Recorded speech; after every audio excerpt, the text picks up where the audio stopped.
Hurts me, I've never been in any. First time for everything, right? You have some.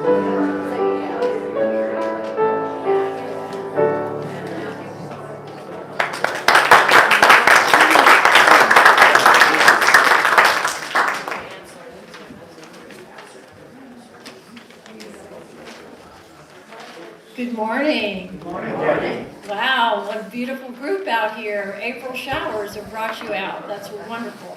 My name's Kathy Folsom, and on behalf of the board, it is my pleasure to welcome you here this morning to the Unitarian Universalist Congregation of the Shenandoah Valley, and I did practice that. I would invite you now to please turn off your cell phones and other noisemakers. At its best, Unitarian Universalism is a religion of people who covenant to treat each other well, care for the earth, live by a covenant to stand up for the democratic process, and protect the beautiful tapestry of cultures and communities that make up the people of the world.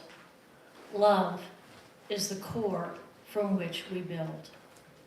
If you're new to Unitarian Universalism, I encourage you to take note of our mission statement, which is printed in our order of service. Hopefully you got one of those. And it's on the front, and the 8 principles that guide our actions, which are printed on the back. This morning, in recognition of the work our Social Justice Committee has done on climate justice, I'd like to focus for a moment on our 7th principle, respect for the interdependent web of all existence, of which we are a part. It's our practice to welcome those of you who may be visiting for the first or second time, or may have been away for a while and have not been here, and we are happy you're here. We'd like to, if you're willing and able, to stand and be recognized and introduce yourselves. And I know almost everybody starts over here. I'm gonna start over here. Okay. Anybody on this side visiting or haven't been here in a while? Here we go. Hi, this is my second time. I'm Lisa Henry. I just moved to Black Mountain the middle of last month, and I was here the week before last and super welcomed by so many people. It was great. But if I walk by you and I don't say hello, it's because I met so many people. Welcome. Anyone else on this side? Okay, now this side. Hi, I'm Macy McCoy. I've been in town since 2004. Went to UNC Asheville, and I grew up going to Monterey, visiting my grandparents, Helen and Joe McCoy. As a kid, went to Monterey clubs and all that, and I'm excited to see what it's about. Welcome. Thank you. Welcome. And I see somebody else. Well, we got a couple more play. Great. Hi, I'm Jarrett Johnson. I live in Asheville for about a year and a half, and on a journey to search for some help. I'm struggling with some issues at the moment, and I'm just searching for some. Thank you. Welcome. Thank you. One more back there. Hi, my name's Gwen. I've lived in Black Mountain for 20 years, and I've always wanted to come here. I've been a stay-at-home mom for 30 years, and all the kids are out of the house, and so I get to do what I want to do. Welcome. Thank you, and thank you. And, I know, having been new here myself not all that long ago, that it's a big step to walk inside a place for the first time. And so whatever brought you here, we're really happy you're here. We hope you'll stay for coffee hour after the service so that we can get to know each other a little better. If you're interested in knowing more about us and receiving our weekly newsletter, we invite you to fill out one of the orange cards, which I think I have one here. They are either in the pew in front of you, or I think out on the table out in the foyer. You can either drop it in the collection plate or put it out on the table out front. We also have volunteers from our membership committee with orange and green name tags, which will gladly answer any questions you might have. And they are, where are you? There's Andy, and okay, look for those folks. Very good, very good.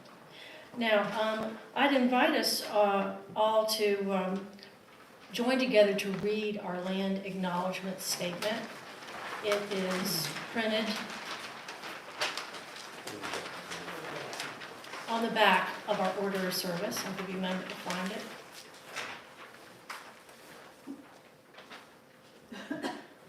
UUCSB acknowledges with respect that the land we are on today is the ancestral home of the Cherokee and of other indigenous people.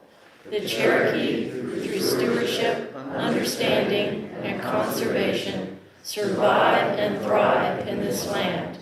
We acknowledge their enduring connection to their homeland. Thank you. Announcements. Well, we do have a few this morning. Generally, announcements and the happenings of our congregation and things going on around town are posted on the bulletin board out in the foyer and appear often in our weekly newsletter, The Current. So if you sign up, you'll receive that. We do have a couple of important announcements this morning. First one, our Social Action Committee is sponsoring a short presentation after our service today. Rochelle Ray, is Rochelle here? Not yet. Rochelle Ray is sponsoring a short presentation about the how, what, and why of recycling in Black Mountain. Rochelle has worked for the town for a little over 2 years, and as a waste reduction specialist, be sure to stick around and get your recycling questions answered. Secondly, we are looking for a few good human beings to serve on our board. And if you are interested in being considered or thinking about becoming a board member here, I invite you to, where are these? They're out on the table, right across from the kitchen, a little table and a folder out across the kitchen on the table there.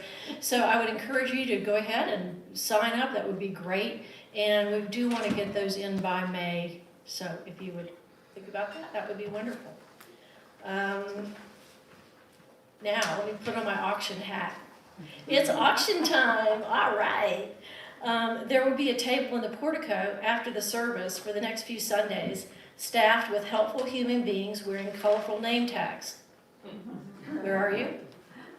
There they are, okay. They're really helpful. And so if you have any questions, they can answer them. They can help you with an online donation form, show you around the online catalog, or provide you with a paper donation form if you prefer. This is our largest fundraiser, so we hope you'll plan to attend and invite that neighbor or friend and bring them with you.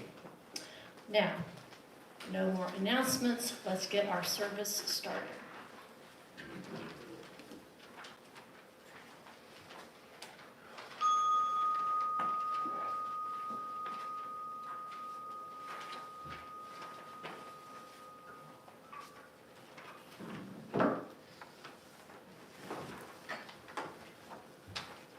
How you all doing today? Good, good. My name is Forrest Rivers, and it's an absolute honor to be with you all today. And I wanted to talk today. We're gonna talk about surrender as it applies to suffering, which is a big topic. And for opening words, I just wanted to say that there's a spirit that connects us. We can call it our higher power. We can call it God. We can call it oneness. And that spirit lives within you. It lives within me. And it's present in community. It's present in nature. It's present in all love that we share. And that's what I wanted to begin with today, for us all to remember, especially during our moments of suffering, that there's always a greater connection that we can find within ourselves. And it's always there, and it never deserts us. And that's what I wanted to kick off with today, just as a kind of a reminder. So it can be really hard to remember that when we find ourselves in moments of suffering. And I look forward to speaking with you all about this topic in a moment here.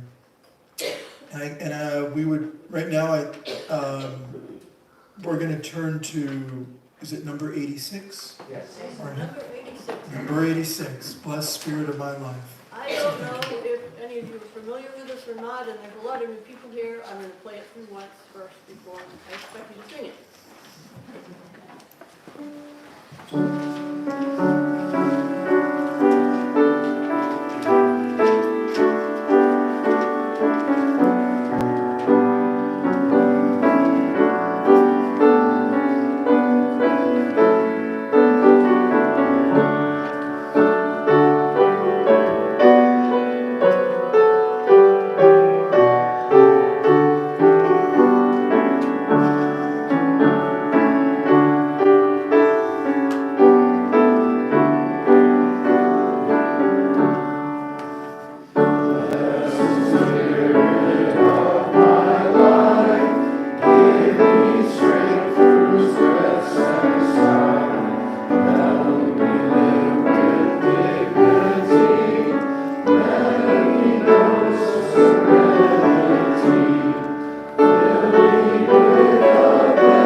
Good morning.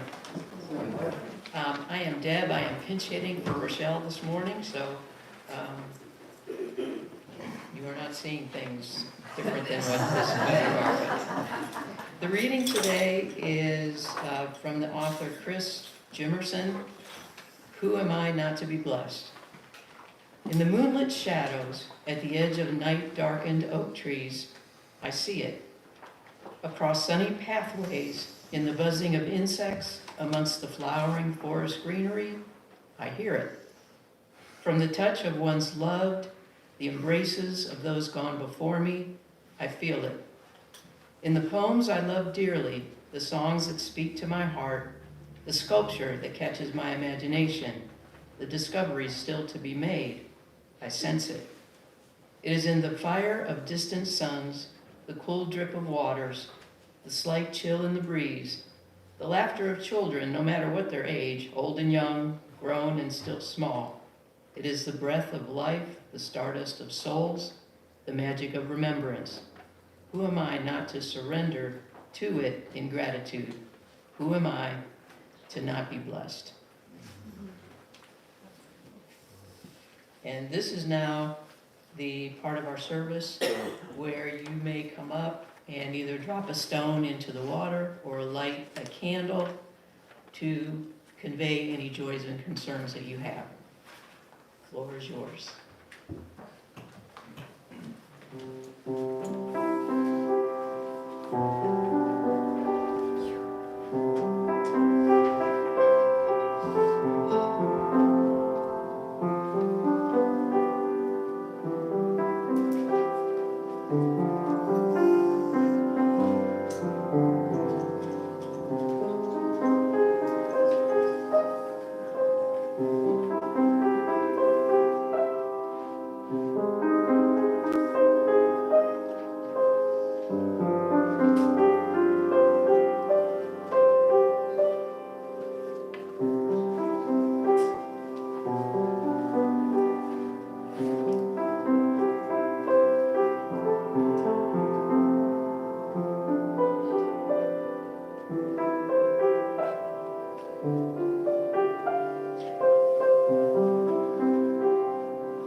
Is there anyone who would like me to bring the stones and water to you?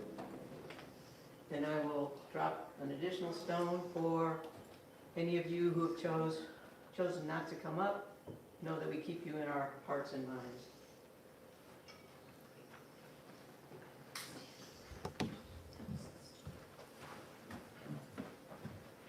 There's a lot to do. I didn't realize that when I took this on.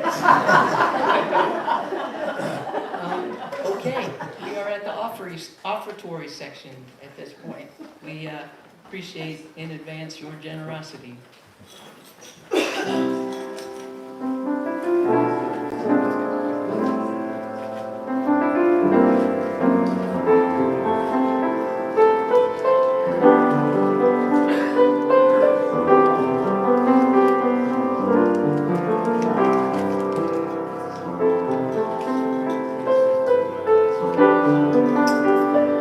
Sounds wonderful. Thank you.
It is now my pleasure to introduce Forrest Rivers.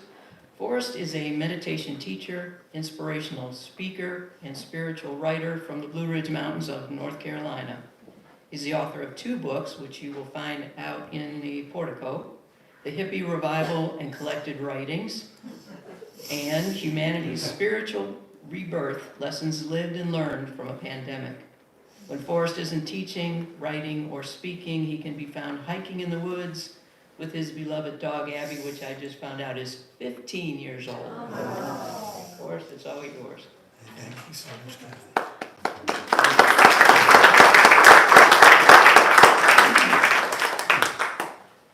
It's really beautiful to be with you all today. I've always loved speaking at the UU. They're always accepting, warm, beautiful communities. I recently spoke at a chapter out in Knoxville and thoroughly enjoyed my experience there. And so it's nice to be here with you all. The topic today I wanted to talk about is probably something we can all relate to. Real quick, how many people have been through suffering before? As the Buddha taught, right? Suffering is a fact of life, right? we suffer, and that's one part of this existence. And this talk was informed by my own personal suffering. My 20s and early 30s were a mess.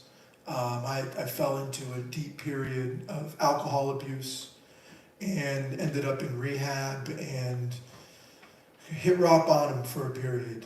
And those kinds of our addictions, going through the death of a loved one, going through an illness, right?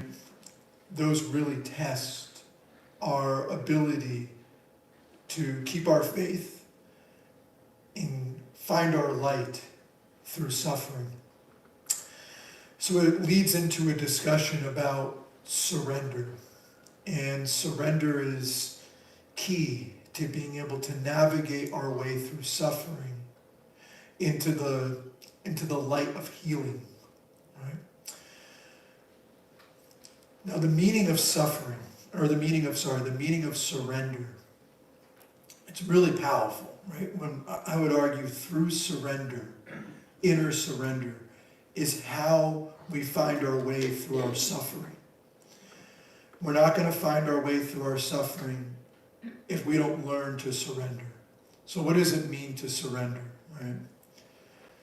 Surrender means essentially to give up the need to control events, right? That could be our expectations.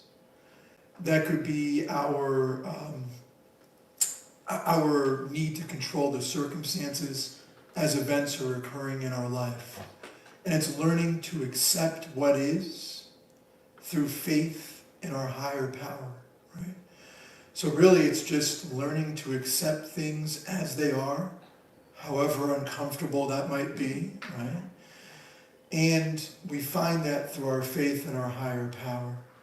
So really, that can be really hard, because when we're going through it, again, I mean, I saw a lot of hands here with the suffering. When we're going through it, we don't want to really, sometimes our minds don't want to accept what's happening to us. How could I get that diagnosis? How could I be going through this person close to me who passed? How could I be an addict, right? How could this be happening? And those kinds of moments of suffering can make it really hard to accept things as they are. But that's what we need to get to. We need to learn to accept things as they are, because we're just going to create more suffering by trying to control and pushing back against what is. Now, it doesn't mean that we adopt the mindset of a victim and we say, I can't change my circumstances and they can't improve. It's to say that we meet the moment where it is, and through faith in God, higher power, spirit, whatever term you want to use for the one with many names, we need to find that in ourselves. And that can be really hard, because what that revolves around is what? Does anybody want to take a guess? What do you need in order to learn to accept what is and to be able to meet our suffering where we're at? It requires a great degree of faith, right? Faith becomes the key to being able to surrender to the moment and what is. So faith, oh my gosh. So how do we find our faith? How do we find our faith? What do you all think? What are some ways that we can find our faith to be able to surrender to the moment and meet it how it is? Does anybody have any ideas? What's one of the most... Meditation, right, is one way that we can find our faith. Right? We can do it through meditation. How many people have sat with meditation before? Beautiful. That's a lot of hands in here. That's beautiful. Meditation's an incredibly effective way that we can learn to calm our minds, and we can learn to accept what is happening in this moment. So meditation is something that's incredibly powerful.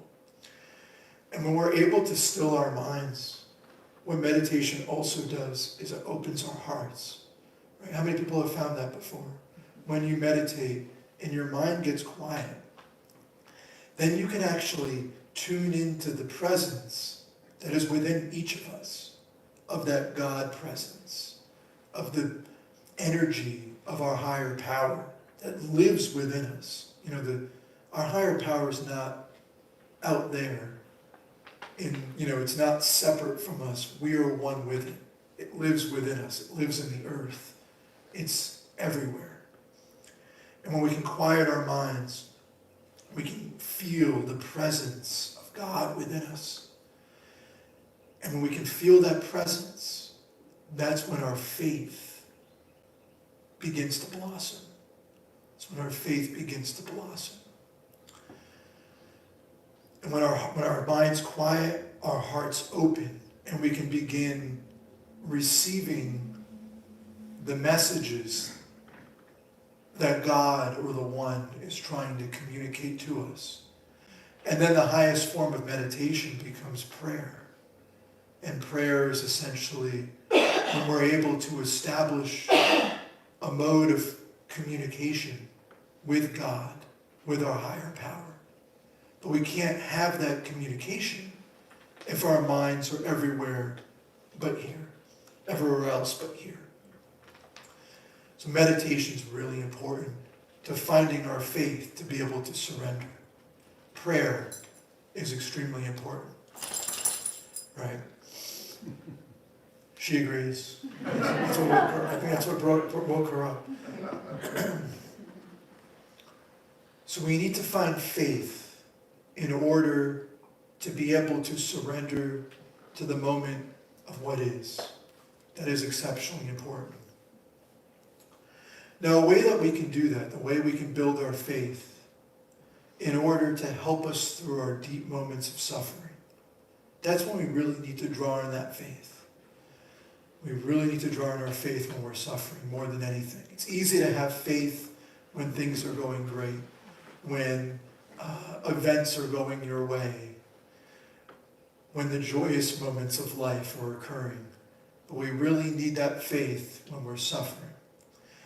Devotional practice, I recommend to everybody in this room to help us cultivate the faith to surrender.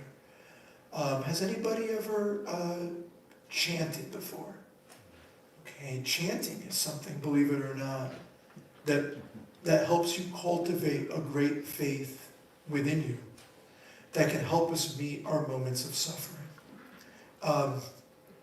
Chanting is something we can do.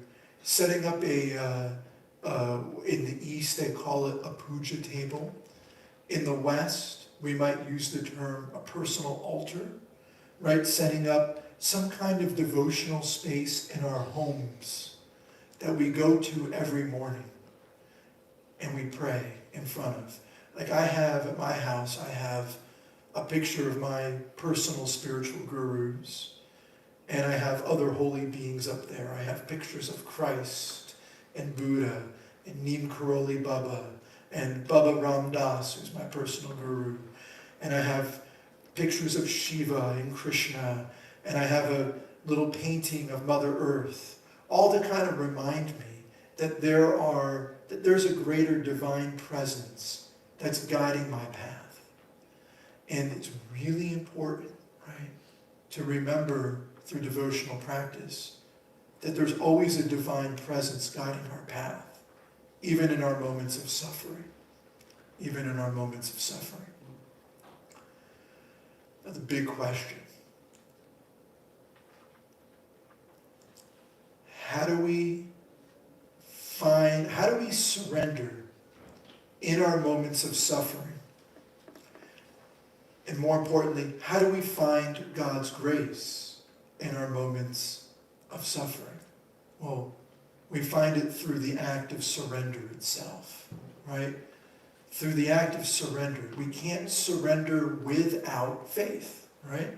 So the grace that we find in our moments of suffering, in our moments of surrender, is through the act of surrendering itself. When we surrender, what we're really doing is we're actually trusting that the universe has some kind of greater plan for us. In other words, when we really truly surrender, what we're really doing is saying, I'm giving myself over to you, God. I'm giving myself to you. And I'm going to allow you to do with me what you need to do. In other words, we're kind of viewing ourselves as an instrument of God's energy, right? Whatever God needs us to do, we'll do. There's a way in Christianity they use the term, not by my will, but by thy will, right? The idea is that we're surrendering our own personal will and saying, I guess this too, right? This suffering I'm going through, it must have a point, right? And that's the most powerful point of surrender. When we're able to cultivate inner faith within us, and we're able to give ourselves totally to our higher power, to God, to Spirit, to oneness, to Brahman, to the Tao, to Christ, right? When we're able to do that, the most beautiful thing happens. We're able to let go so completely that even our suffering starts to be reoriented to the point where we see the meaning and purpose of why we're suffering. How many people here have ever been through that before, where your faith got just strong enough, where you were actually able to let go, and then you were able to see, maybe not directly during the profound suffering, but at least shortly after, where you can start to see, oh, I see why this happened. I see why I needed to go through that illness, right? It gave me greater compassion for other people's suffering. Or I see why I had to lose my business. It forced me to strip myself down to learn to live with less material comfort and learn to find all of the comfort within me that already exists, my inner comfort, my indwelling spirit. When I went through my bout with alcohol abuse, during it, I didn't see why I had to suffer. And that ended up creating more of a victim mindset in myself. I'm just been abandoned by God. I'm just not worthy enough. I'm never going to be able to get out of this kind of suffering I'm going through. And then once I started to kind of calm my mind down, when I meditated more, when I devoted myself to devotional practice, setting up that puja table, and started surrounding myself with positive people, and I began turning inwards through prayer and getting out into nature, right? I began to actually see that, oh my gosh, all my suffering actually served a purpose. It was actually to pry me open, to whittle down my ego, right? We can all relate to that. To make me a more compassionate, wiser being,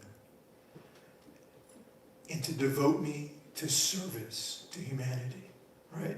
Because I went through that deep period of suffering, it built within me a desire to serve others, right? And that's what starts to come.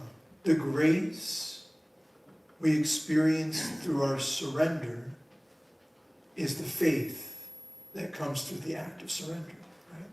The grace of God through our suffering comes through by giving us the faith to meet even our darkest times with some semblance of calm and equilibrium, so we can see the meaning of suffering. This is going to sound a little bit maybe intense. My guru, Baba Ram Das, who passed about 6 years ago, he said that when you're able to find the faith to fully surrender to what is in moments of suffering, then you start to realize that suffering is grace. Maybe we've heard that before.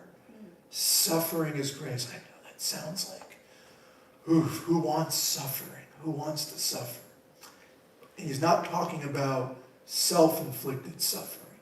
You know, the kind of suffering we unconsciously do through our acts of ignorance. He's talking more about our karmic suffering, the circumstances that we encounter in this life as part of our karmic predicament. And when we can cultivate a deep enough faith in ourselves, in our higher power, that's when we can start to reorient our suffering to the point where we see that suffering can indeed be grace. It can be that thing that spurs our awakening. Right? How many people have felt that before? I'm really curious. In the last couple minutes, I wanted to maybe ask you guys, if anybody wants to share real quick their stories. Have you ever experienced that where your faith got deep enough, where you were able to start re-perceiving maybe the positive aspects that came out of your suffering? That's the grace right there. In other words, the suffering maybe benefited you on your spiritual journey. Yeah. At 19 years old, I had adult onset ulcerative colitis. Wow, okay. And it is what put me on the path and has had me on that path for the rest of my life. So, Beautiful. yeah. So that illness forced you to really turn inwards. You had nowhere else to go. You had to let go, let God, and you had to surrender. So the suffering gave you the faith to move upon your journey. That's beautiful. And that's the grace right there, that faith that the suffering hoisted upon you. It's beautiful. Anybody else have a brief thing, any brief story they want to share?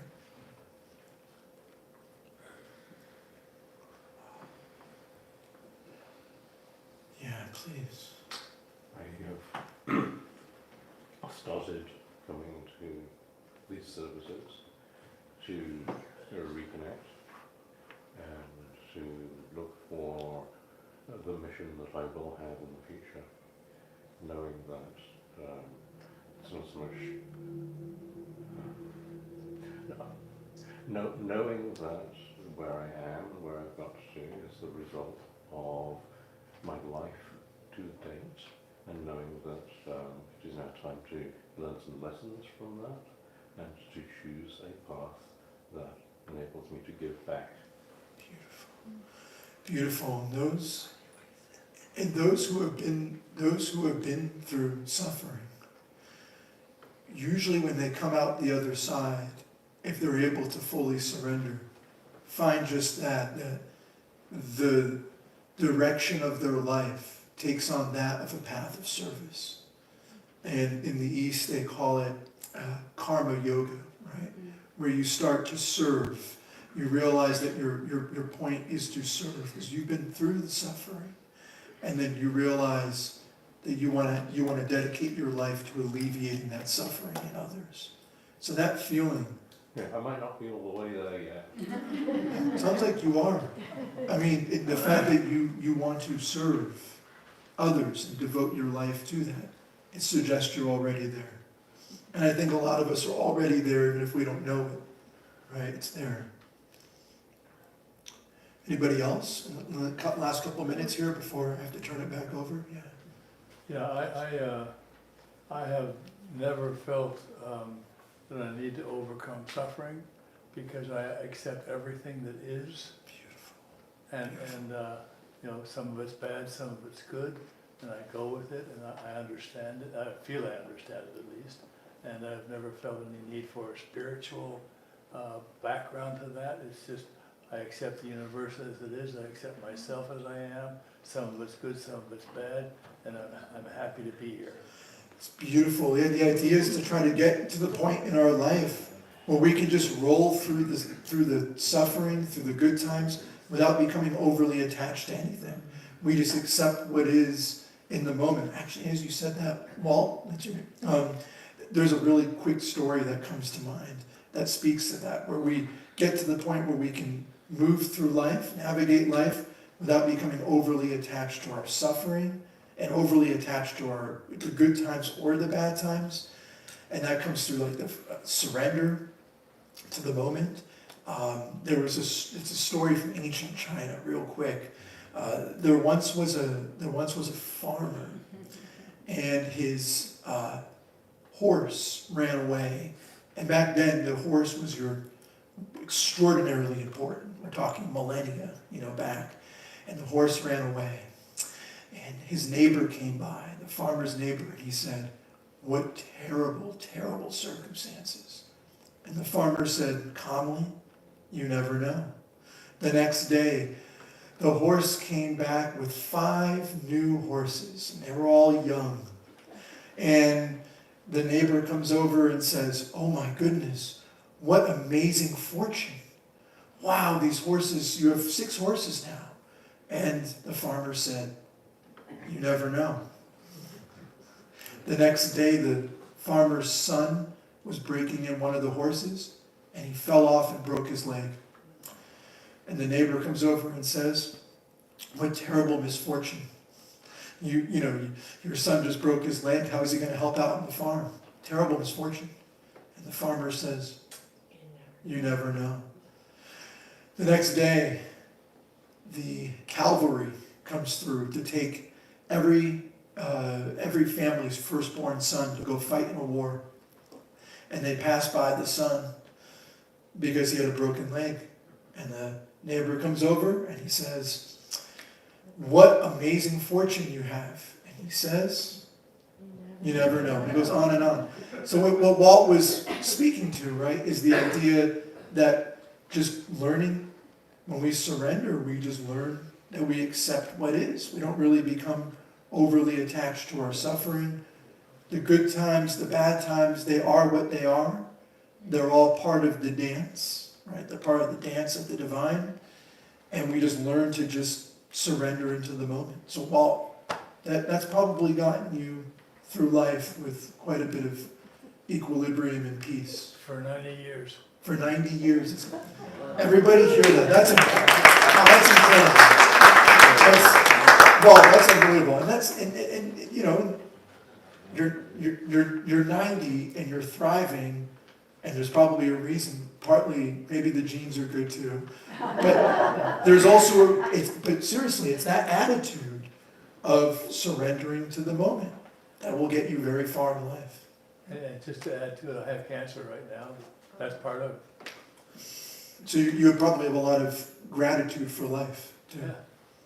And that's another thing I failed to mention too. If you want to find that faith and surrender, gratitude's a way to go too. Right? You never go wrong with that. Well, I think I'm out of time. Oh, one more person wanted to share? Please, yeah. I just wanted to mention, I was blessed in my life for a period of years to go through a lot of healing opportunities that came my way, having to do with presence, just remaining present. And it was tremendous emotional clearing. It was through body work and breath work, and just meditation too, during a time of a lot of emotional upheaval. And really, the core of those practices is to just, when emotional stuff, I mean, we hold a lot of emotional stuff in the body and just hold it down. And when things start mobilizing through either breath or body work or something, talk therapy, whatever it is, when it begins to surface, there's this tremendous resistance to actually experiencing that pain. But to me, the biggest use of, not use, but just surrender, meaning just to be able to remain completely open and present and sit Yes. in that discomfort. Sitting with our discomfort. Just to allow it to move, to allow it to come out. If there's like this big unblocking, it's like we really don't want to go there. But when you can, there's just so much healing in doing that, just through pure presence. Yeah, I like to always say, if I'm going through suffering, I'll just sit down for a minute. Here's a simple exercise, just breathing in through your nose and out through your mouth, and just say, I am present, I am here. Right. And then you're just, I am present, I am here, meaning this stuff might be happening around me. I might be feeling this physical discomfort, this emotional discomfort, but I am present. And just allow. I am here. Just allow it. And I am allowing. Even move, I don't want to say grab it, but. Not even grab it, just, turn toward it instead of away from it. Just And you allow it. never know. And you never know. and you never know, and you never know, right? And you never know, right? And they allowing our discomfort rather than pushing against it and trying to control. That's really key, right? So, yeah, thank you everyone for spending some time today. Namaste. That just basically means the light in me sees the light in you, and when we're both in the place of oneness, there we are, right? We are one. Thank you all so much.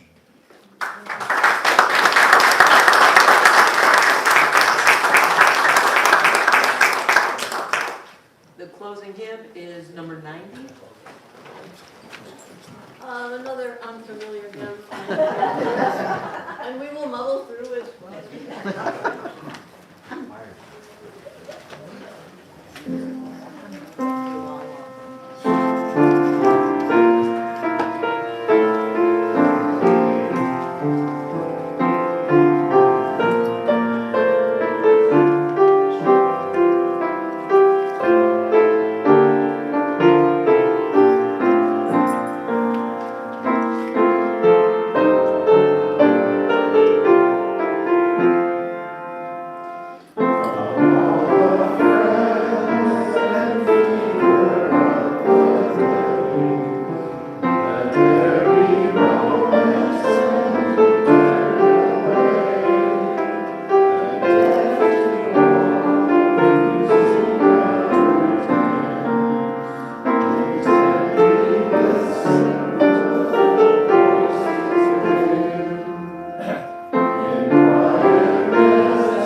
So the last thing I just wanted to say to everybody for some closing words is not to lose faith during your moments of suffering, right?